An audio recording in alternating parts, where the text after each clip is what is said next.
Hey everybody. So here I am with this week's moment of encouragement. This morning I did something that honestly I think more of us need to do more often. I sat around a table with a group of men, shared a great breakfast, had some real conversation, and just enjoyed being in the room with people who are walking a similar path in life. And now sitting here in my office, one thought just keeps coming back to me. We were never meant to do this alone. Now, I know that sounds simple, but think about how many people you know, maybe even yourself, who are quietly carrying more than they should, with nobody close enough to even know what's happening.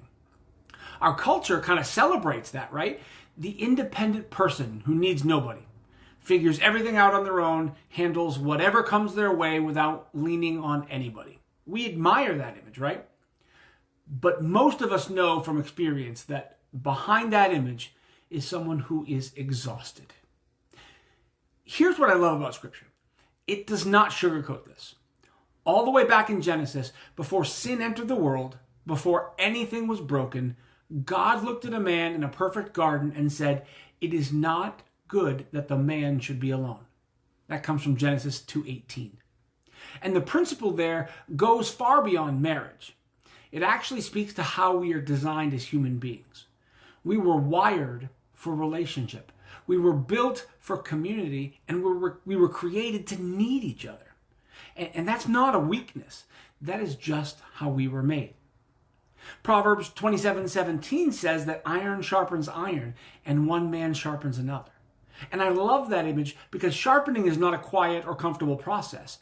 It requires contact and friction, but the result is that both pieces become sharper, more effective, and more capable. And that's what real community does in our lives. And Ecclesiastes reminds us that two are better than one, because if one falls, the other can lift them up.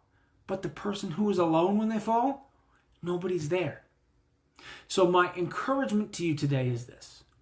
Find your people. Not perfect people, just real ones. People who will tell you the truth and show up when things get hard and remind you that you are not in this by yourself. The journey is harder alone, and it was never meant to be taken that way. Thank you. Love you. Share this with somebody that may need to hear this today, and I'll be praying for you this week.